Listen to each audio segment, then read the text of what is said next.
مشاہد صاحب، ٹرمپ کی دنیا، میں چاہتا ہوں اس پہ مشاہدات. آپ پہلے تو یہ بتائیں کہ یہ جو کچھ کل ہوا ہے یہ کیا تھا؟ اس کو ذرا آپ پہلے بات تو یہ لائیو نہیں تھا جو میں نے کہا یہ فوٹیج ویسے کوئی بھی کیا لائیو نہیں ہوتی. وہ رول ہوتا ہے کہ وائٹ اوول آفس میں ہوتا ہے وہ ریکارڈڈ ہوتا ہے. اچھا. اور وہ پھر وہ ریکارڈنگ دیتے ہیں میڈیا کو.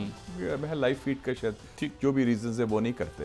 لیکن جو امپورٹنٹ بات ہے کہ ٹرمپ کی جو دنیا ہے وہ ہم جیسے لوگ تو پہلے ہی سمجھ رہے تھے کہ یہ ایک بنیادی تبدیلی لائے گا. اس لیے میرے جیسے لوگ کہتے تھے کہ یہ مثبت بات ہے کہ ٹرمپ کا آنا، کیونکہ جو بنیاد تھی امریکن خارجہ پالیسی کی جس میں انہوں نے نام نہاد دشمن بنائے ہوئے تھے اور کہتے یہ ہمارے دوست ہیں، وہ تو تبدیل کر دی نا. اس نے کہا جی پوٹن میرا یار ہے، شی جن پنگ میرا بڑا دوست ہے، کم جونگ ان میرا بڑا دوست ہے. اس سے پہلے یہ تھا کہ پوٹن کا جو یار ہے وہ غدار ہے. اور اس نے کہا کہ ایران کی جو قیادت ہے وہ تو ایٹم بم نہیں چاہتی، ان سے تو ہم ڈیل کر سکتے ہیں.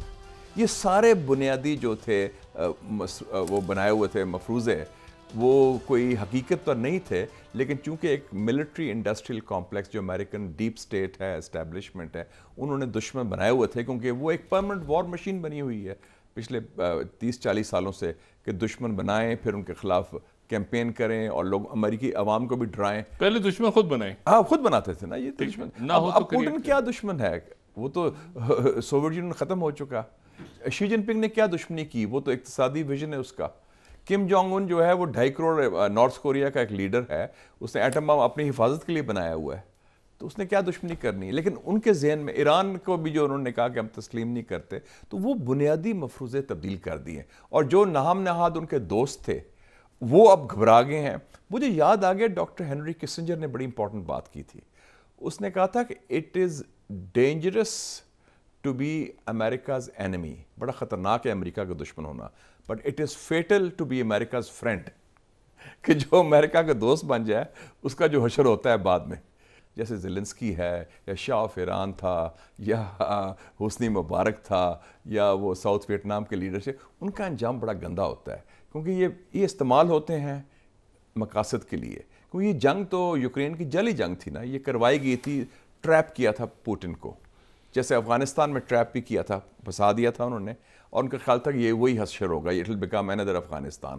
الٹا ہو گیا، اب تو جنگ ہار گیا ہے وہ یوکرین. اور جو پہلے تو یہ بتائیں نا، کل کے جو آپ نے دیکھا وہ آپ نے کبھی نہیں دیکھا ہوگا. اب پہلی دفعہ ہوا ہے ایسے منظر عام میں. کیا ہوا ہے؟ مطلب انہوں نے کوریوگراف تھا ان کا، تھا پلان کہ اس کو بٹھائیں گے یا اچانک میرے خیال میں کہ اس میں جو آخری 10-15 منٹ جو ٹرمپ کا جو موقف تھا بڑا صحیح موقف تھا. اس نے کہا ہے کہ جناب میں چاہتا ہوں کہ آپ کا ملک بھی بچ جائے، آپ کی پوٹن سے ڈیل بھی ہو جائے، اور ایسی ڈیل ہو جس میں امن بھی قائم ہو جائے اور مزید لوگ جانیں ضائع نہ ہوں.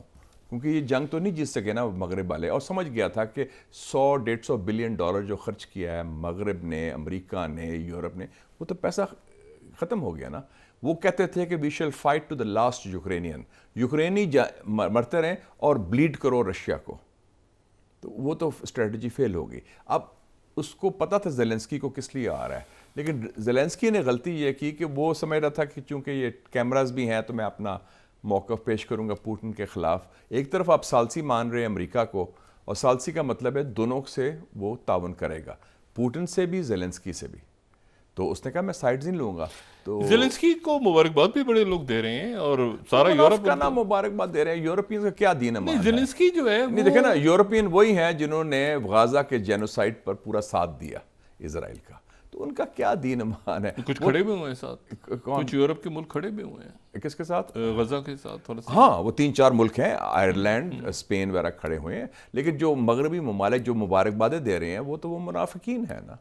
انہوں نے تو کوئی ایشو ریز نہیں کیا، اور ان کی اپنی ڈیفنس کیا ہے؟ وہ they are all dependent on America. Zelensky جو بات کر رہا تھا، اور جو ایک اور جو بنیاد تھی کہ ایشو جنگ کیوں شروع ہوئی، وہ تھا نیٹو کا ایکسپینشن، جس کا کوئی جواز نہیں. نیٹو کا اب 21ویں صدی میں کیا جواز رہ گیا سر جنگ میں؟ تو اس میں زیلنسکی نے سوویت یونین ختم ہونے کے بعد ہاں کوئی جواب نہیں تھا. ان کا وارسو پیکٹ تھا. زیلنسکی نے مس کیلکولیٹ کیا. اس نے کہا شاید میں امریکن پبلک اوپینین کو ساتھ لے چلوں، یا ماضی میں جو میں کرتا رہا ہوں، تو وہ بیک فائر کر گیا. Trump is very clear, he is not from the cold war. وہ جنگجو نہیں. وہ کہتا ہے کہ جی اقتصادی حوالے سے ڈیل کریں اور معاملات ختم کریں, جنگیں ختم کریں اور نئی جنگیں نہ چھیڑیں. زیلنسکی جو ہے یہ اس کو انہوں نے پہلے ڈکٹیٹر بھی کہا, اور یہ امریکہ اس کو سپورٹ بھی کرتا رہا, وکٹوریا نیولینڈ جو ماضی کی اوباما اور بائیڈن اور درمیان میں انہوں نے اس کو چڑھایا نا, اس کو چڑھایا, اس کو استعمال کیا. وہ ایک انسٹرومنٹ تھا. کس کا انسٹرومنٹ تھا؟ یہ امریکن اسٹیبلشمنٹ کا اور یورپین لوگوں کا پوٹن کے خلاف. مقصد تھا کہ روس کو کسی طریقے سے پھنسایا جائے ایک نئی جنگ میں, روس کے خلاف نفرت ابھاری جائے, اور روس کے خلاف کیونکہ ہم نے کولڈ وار کرنی ہے یورپ میں, اور آپ نے دیکھا کہ نارڈ اسٹریم پائپ لائن بھی بلو اپ کی تھی. اب وہ سارا فلسفہ تو اس نے اوورٹرن کر دیا نا. نہیں, لیکن یہ تو چل رہا ہے نا اس وقت سے, یعنی یہ تو 90 سے ہے نا, 90 سے نیٹو ایکسپینشن شروع ہو گئی. نہیں لیکن پھر یہ 2004 میں ہوئی, 10 سال کی بات کریں نا. نہیں, پھر اس کے بعد آپ دیکھیں جارجیا میں 2014 میں جو ایک الیکٹڈ گورنمنٹ تھی یوکرین کی, ینوکووچ کی, اس کو رجیم چینج کیا گیا, اور اس میں امریکن ایمبیسڈر بھی شامل تھا. امریکہ کی اس وقت وکٹوریا نیولینڈ تھی نائب وزیر خارجہ, وہ خود آئی ایکٹیولی رجیم چینج, جو گالیاں دے رہی تھی, 4 لیٹر ورڈ بھی استعمال کیا ٹیلی فون پہ انہوں نے, وہی ایگزیکٹلی اس کی وجہ سے چھٹی کرا دی ہے انہوں نے. تو وہ تھی اس میں انوالوڈ. تو اس کے بعد سارا مسئلہ شروع ہوا نا کہ نیٹو کو آپ لے آئے اس کے بارڈر میں. جب 1962 میں کیوبا میں میزائل لگائے سوویت یونین نے, تو تھرڈ ورلڈ وار کا خطرہ ہو گیا. کیوں کہ 90 میل دور ہے ہمارے بارڈر سے, ہم برداشت نہیں کریں گے کیوبا میں میزائل, امریکہ نے کہا. تو وہی منطق اگر اپلائی کریں فار رشیا اور نیٹو تو پھر یہی ہوتا ہے. نہیں, کل کو ذرا آپ کریں نا خود میڈیا کے, یہ ہوا کہ یعنی کیا زیلنسکی نے یہ ڈرامہ کرنا تھا, یا جے ڈی وینس آیا, ٹرمپ آیا, یہ کیسے ہوا؟ ایبرپٹلی ہوا ہے یہ؟ نہیں, وہ 50 منٹ میں نے پورے غور سے دیکھے, آخری 10 منٹ میں گڑبڑ ہوئی. 10 منٹ میں ہوا. ہاں, پہلے تو تھا کہ ٹینشن ذرا بڑھ رہی تھی. ٹھیک ہے, دیکھیں نا, پہلے دیکھو جب وہ آیا زیلنسکی, ٹرمپ کھڑا ہوا تھا اس کو ریسیو کرنے کے لیے پورچ میں, تو اس نے جب نکلا باہر تو تھوڑا سا ٹرمپ میں نے دیکھا اس کی ریئیکشن ہوا, اس نے کپڑے جو پہنے تھے وہ ملٹری فٹیگز پہنے تھے.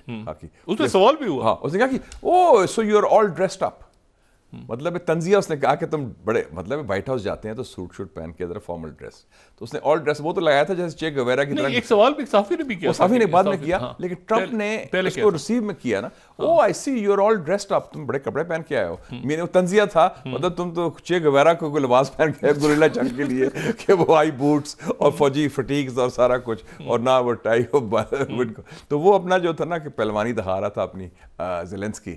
تو وہ ایک تو وہ شروع ہوا اس کے.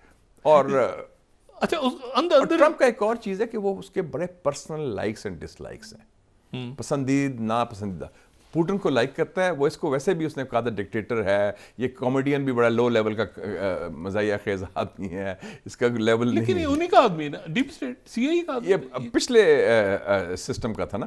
ڈیپ اسٹیٹ تو اب دیا پانچا کیا ہوا ہے نا فی الحال. تو یہ اس کو نظر یہ ڈیپ اسٹیٹ نہیں, نئی ڈیپ اسٹیٹ بنے گی.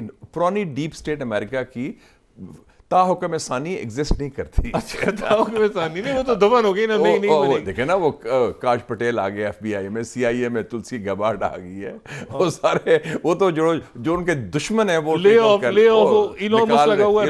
یو ایس ایڈ ختم ہو گیا ہے, نیشنل انڈاؤمنٹ اور ڈیموکریسی ختم ہو رہا ہے. یہ تو سارا جو سسٹم بنایا ہوا تھا کولڈ وار کے بعد. یہ مجھے ذرا بتائیں آپ, یو ایس ایڈ جو ہے, جی آپ ظاہر ہے پاکستان کی صحافت اور سیاست کو سالہ سال سے دیکھ رہے ہیں. یو ایس ایڈ کے بارے میں وہ کہتے ہیں, ہم نے تو یہاں دیکھا کہ بڑے اس میں اچھے کام, ڈرنکنگ واٹر اور یہ آپ کے جو ویکسینیشن ہو رہی ہے, اسکولز بنے ہوئے, لیکن وہ کہہ رہے ہیں کہ یہ جو ہے یہ کہیں جو ہے یہ اور کاموں کے لیے بھی استعمال ہوتی رہی یو ایس ایڈ. دیکھیں نا, اب دیکھیں نا, وہ آپ نے صحت کی بات کی, ہیلتھ کی بات کی, یہ آپ کہہ لیں کہ یہ سافٹ فیس ہے امریکہ کی ڈیپ اسٹیٹ کا, لیکن یہ انسٹرومنٹ ہے امریکن فارن پالیسی کا, کیونکہ ان کا باس کون ہے؟ Secretary of state. 1961 میں یہ ادارہ جان ایف کینیڈی نے بنایا تھا کہ ہم تیسری دنیا کے عوام, غریب عوام کی مدد کریں گے, بیسکلی جو اس وقت ایشیا, افریقہ, لیٹن امریکہ کے لوگوں کے لیے. اور اس میں ظاہر ہے کوئی بڑے پازیٹیو کام بھی کیے ہوں گے ضرور, صحت کے حوالے سے, تعلیم کے حوالے سے, لیکن جو اس کا مشن تھا, کور مشن, وہ امریکن مفادات کو اس طریقے سافٹ پاور کے ذریعے آگے بڑھانا.